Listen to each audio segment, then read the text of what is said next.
Halo, selamat malam teman-teman semua. Perkenalkan, nama saya Toli bin Arif dan pada video kali ini saya akan mempresentasikan tentang tugas mata kuliah data mining, yaitu yang berjudul Implementasi Data Mining Menggunakan Algoritma K-means untuk Pemetaan Zona Rawan Gizi pada Balita di Provinsi Jawa Timur dengan dosen pengampu Insinyur Heni Yudiani MM MKom.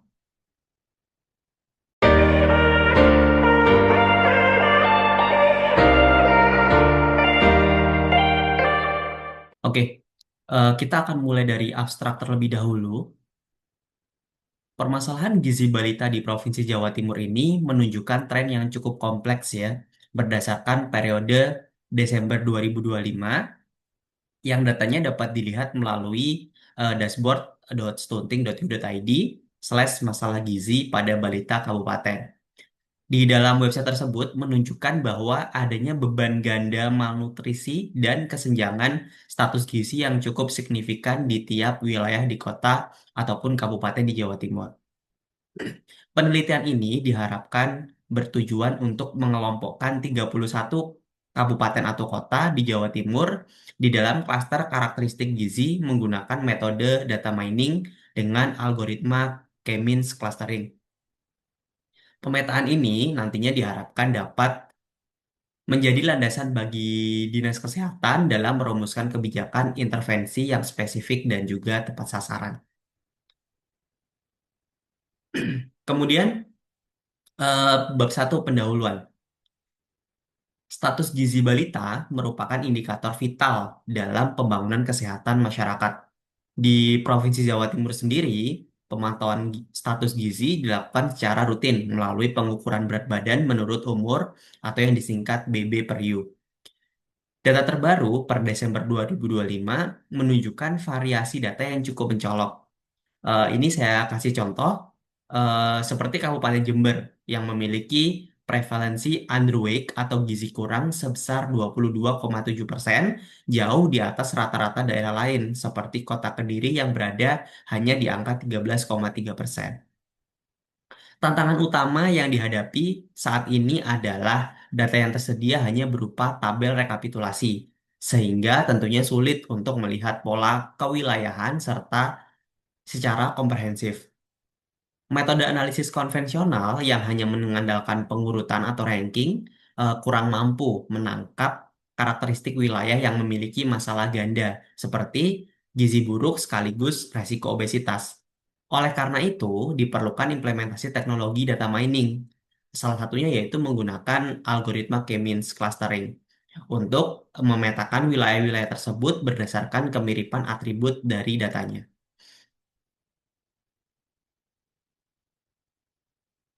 Di dalam presentasi kali ini ada beberapa rumusan masalah dan tujuan penelitian, yaitu untuk rumusan masalah yang pertama, bagaimana penerapan algoritma K-means untuk mengelompokkan kabupaten atau kota di Jawa Timur berdasarkan indikator gizi BB Period tahun 2025.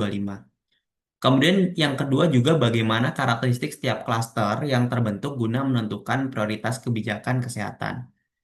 Dan tujuan penelitiannya yaitu yang pertama melakukan segmentasi wilayah berdasarkan profil gizi balita, gizi buruk, gizi kurang atau normal, dan juga beresiko berat badan yang lebih.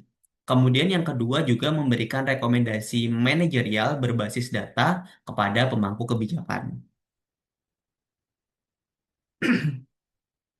Oke, ini adalah data yang sudah saya bicarakan sebelumnya, yaitu penelitian ini menerapkan kerangka kerja standar industri Cross Industry Standard Process for Data Mining ya atau CRISP strip DM. Jadi data-data nanti ini akan diolah sesuai standar CRISP strip DM, yaitu objek penelitiannya 31 kabupaten atau kota di Jawa Timur dengan beberapa atribut data. Di antaranya severely underweight atau sangat kurang atau gizi buruk, underweight atau kurang atau gizi kurang, dan juga normal gizi baik, kemudian dan juga resiko BB berlebih atau overweight risk. Ini data yang diperoleh dari website sebelumnya ya, yang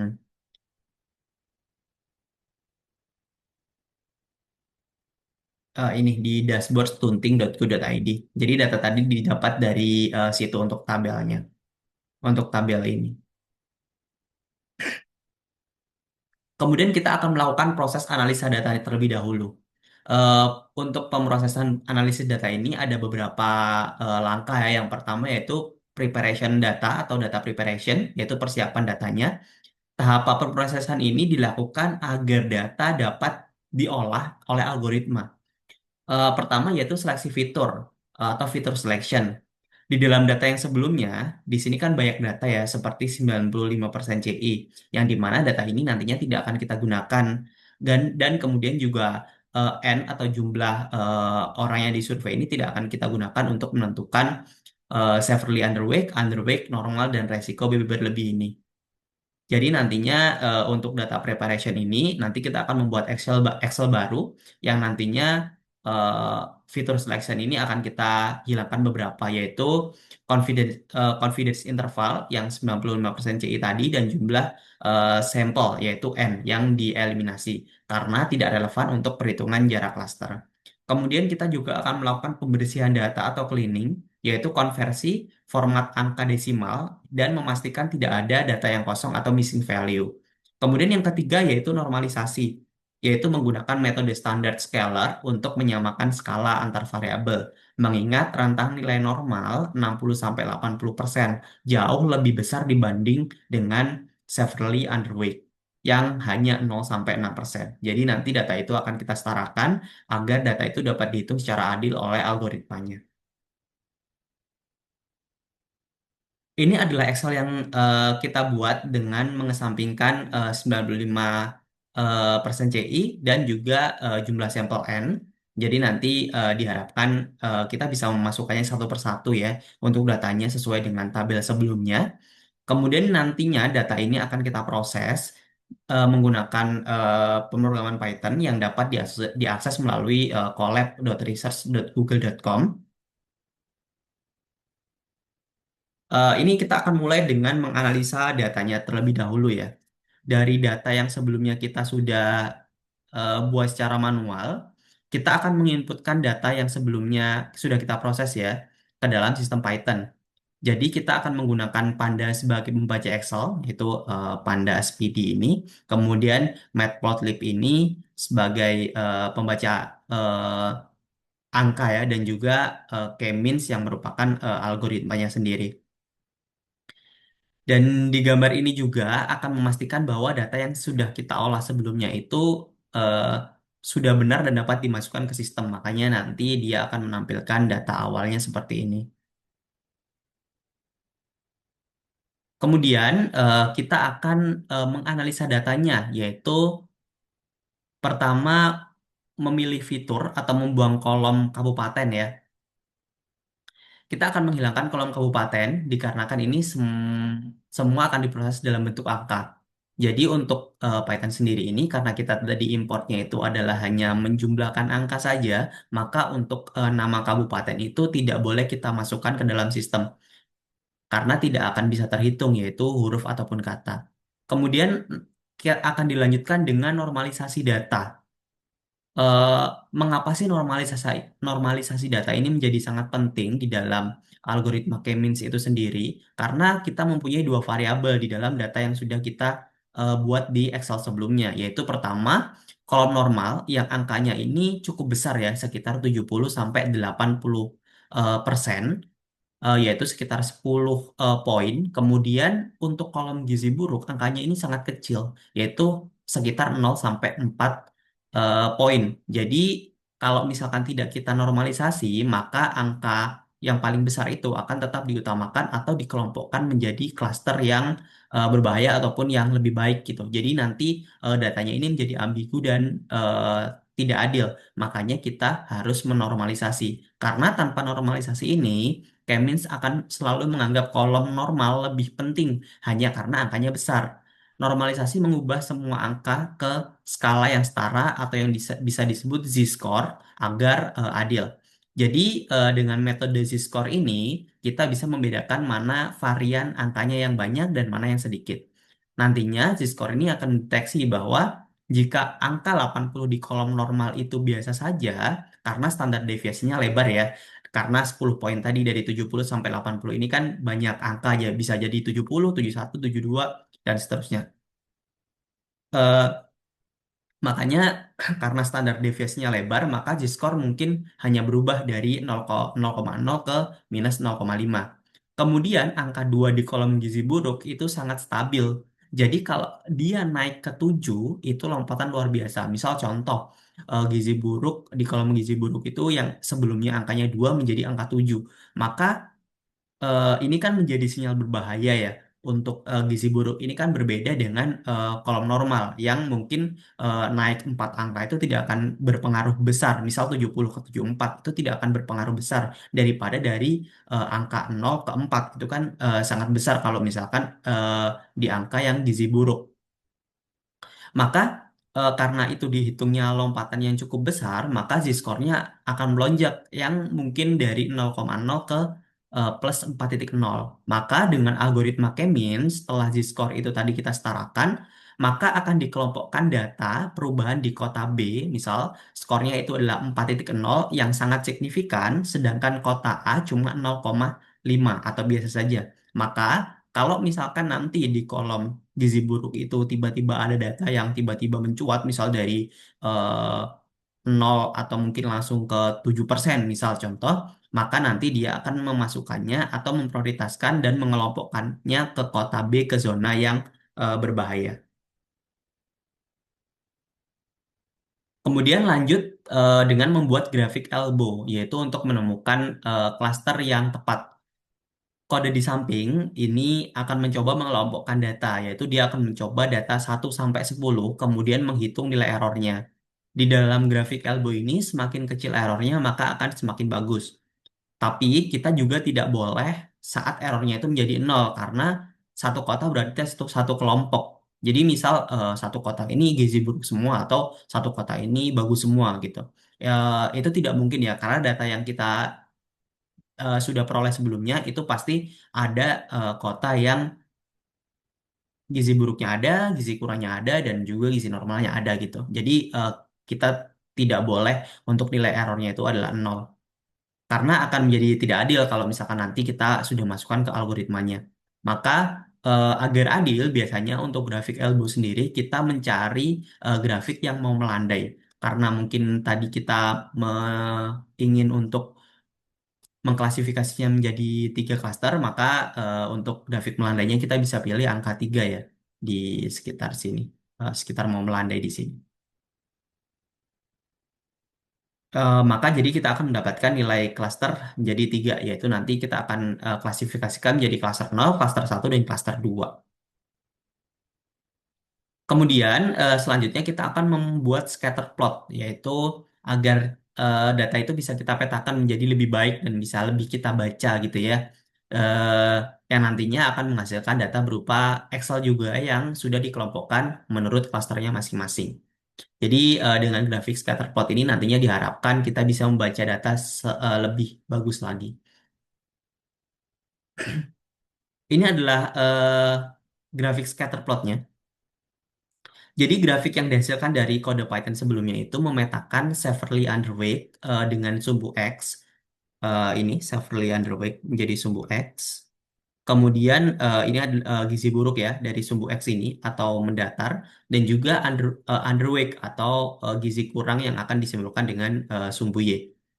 Data ini bisa kita baca, semakin ke kanan maka gizi buruk di kota tersebut semakin tinggi atau semakin parah, dan semakin ke kiri maka gizi buruknya itu akan semakin rendah atau bagus, dan juga semakin ke atas angka gizi kurangnya semakin tinggi. Namun jika semakin ke bawah maka gizi kurangnya akan semakin rendah.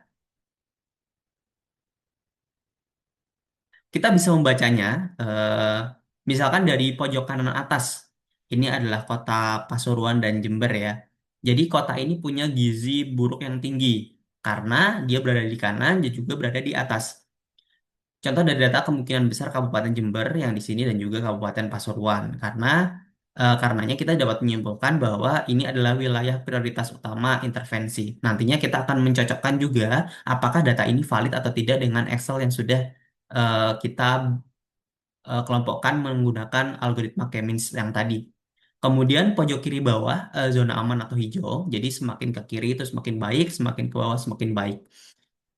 Ini adalah contoh datanya yaitu Kabupaten Pacitan dan Kabupaten Lamongan di sini. Karena dia semakin kiri dan juga yang paling bawah dan yang paling kiri sekali. Kemudian posisi tengah menyebar ada X hijau dan juga kuning. Ini adalah titik mengambang yaitu yang memiliki nilai rata-rata. Mungkin tidak terlalu parah tapi juga tidak aman juga karena pasti berarti masih ada gizi kurang di sini walaupun mungkin gizi buruknya tidak seburuk dari Pasuruan atau Jember gitu. Misal untuk kota Pasuruan ini. Oke, ini adalah Excel yang sudah di-generate dari scatter plot tadi. Jadi sekalian kita membuat scatter plot tadi, data ini juga sudah mengkelompokkan menjadi klaster 0, klaster 1, dan klaster 2. Kita akan menganalisanya, yaitu berdasarkan pengolahan data menggunakan K-means terbentuk tiga klaster wilayah dengan karakteristik sebagai berikut. Klaster 1 ya, zona prioritas intervensi atau masalah gizi buruk. Ini kalau untuk di Excel-nya ini adalah menjadi klaster 0. Klaster ini beranggotakan wilayah-wilayah dengan rata-rata prevalensi severely underweight dan underweight yang tertinggi. Anggota representatifnya yaitu tentu saja Jember dan Pasuruan yang mencetak underweight severely underweight tertinggi yaitu 6,5% dan underweight 18,8%. Kemudian di Kabupaten Jember memiliki gizi kurang yang berat dengan angka underweight mencapai 22,7 dan severely underweight 4,8%. 22,7 dan 4,7 atau 4,8% lah ya. Jadi dapat dianalisa wilayah dalam klaster ini menghadapi masalah defisit asupan energi dan protein yang cukup kronis. Fokus utama adalah penanganan kuratif harusnya yang dilakukan nantinya di dua kota ini, dua kabupaten ini. Kemudian klaster 2 atau zona waspada ganda yaitu adalah resiko obesitas. Jadi klaster ini memiliki karakteristik unik yaitu angka gizi buruk yang moderat atau sedang namun memiliki angka resiko berat badan lebih di atas rata-rata provinsi. Anggota representatifnya yaitu Kabupaten Tulungagung menjadi wilayah dengan resiko obesitas tertinggi yaitu 10,2%, yaitu Tulungagung ini ya, 10,2%. Meskipun angka gizi buruknya relatif rendah yaitu 2% di sini 2%. Dia akan dikelompokkan menjadi klaster 2 kalau misalkan di Excel-nya. Jadi ini adalah anggota waspada ganda ya atau resiko obesitas. Jadi yang resiko-resiko obesitas itu yang overweight nanti akan dikelompokkan di dalam klaster 2 ataupun zona waspada ini. Kemudian juga Kota Madiun yang berat badan lebihnya itu mencapai 9,9% dan juga tingkat Kediri yang mencapai 9,2%, 9,9 dan 9,2% dalam satu klaster yang sama. Jadi analisisnya, klaster ini didominasi oleh wilayah perkotaan atau daerah penyangga. Tingginya resiko obesitas mengindikasikan adanya kemungkinan kesalahan pola asuh atau pola makan tinggi kalori namun rendah nutrisi, yang berbeda dengan masalah di klaster 1 yaitu gizi buruk dan gizi kurang yang sangat tinggi. Kemudian klaster 3 atau zona terkendali yaitu status gizi baik dilabelkan dengan angka 1 kalau di Excel-nya. Jadi klaster ini berisi wilayah dengan presentasi status gizi normal paling tinggi dan prevalensi gizi buruk paling rendah. Jadi anggota representatifnya yaitu Kabupaten Lamongan, wilayah dengan kinerja terbaik mencatat severely underweight hanya 0,5% dan status normal mencapai 81,8%. Itu nih ya, Lamongan dan juga Kabupaten Pacitan severely underweight-nya sangat rendah di angka 0,7%. Severely underweight-nya 0,7% Pacitan. Jadi analisanya wilayah ini memiliki sistem surveillance tinggi yang efektif dan dapat dijadikan model percontohan atau benchmark bagi kabupaten-kabupaten lainnya. Dari data-data yang sudah kita analisa dan sudah kumpulkan sebelumnya, dari scatter plot, dari mulai dari kita membedah Excel-nya mulai dari awal, kemudian kita memasukkannya ke dalam sistem, kemudian kita membuat normalisasi, dan kemudian kita membuat garis elbow-nya, kemudian kita scatter plot-nya, sampai akhirnya kita mendapatkan hasil Excel yang sudah matang atau sudah mendapatkan hasilnya dan sudah per klasternya. Kesimpulan yang dapat kita sampaikan yaitu implementasi data mining pada Status Gizi Balita Jawa Timur periode Desember 2025 ini berhasil memetakan masalah kesehatan yang cukup spesifik. Di antaranya masalah gizi di Jawa Timur terbagi menjadi dua bagian. Wilayah yang murni kekurangan gizi seperti Pasuruan dan Jember dan wilayah yang menghadapi ancaman obesitas dini seperti Tulungagung dan Kota Madiun. Penggunaan algoritma K-means terbukti juga lebih efektif dalam mengidentifikasi pola masalah ganda dibandingkan metode statistik deskriptif biasa. Mungkin kalau misalkan kita deskriptif biasa, kita cuma tahu, oh, yang stunting di Pasuruan dan Jember, tapi kita tidak mungkin tidak akan memperhatikan kalau ternyata di Tulungagung dan Madiun itu punya masalah lain, yaitu malah berkebalikan dengan gizi buruk, tapi lebih ke obesitas. Makanya dengan algoritma K-means itu sendiri, kita bisa lebih melihat data secara keseluruhan ya. Jadi kita bisa melihat data itu secara lebar dan juga kita bisa menentukan apa-apa saja informasi baru yang kita dapat dari data tersebut. Ini adalah saran yang direkomendasikan dari beberapa hal yang sudah kita jelaskan sebelumnya. Berdasarkan hasil pemetaan klaster, direkomendasikan strategi kebijakan yang berbeda. Tentunya, jadi tidak hanya gizi buruk saja, tapi untuk obesitasnya atau eh, severely overweight-nya juga harus diperhatikan.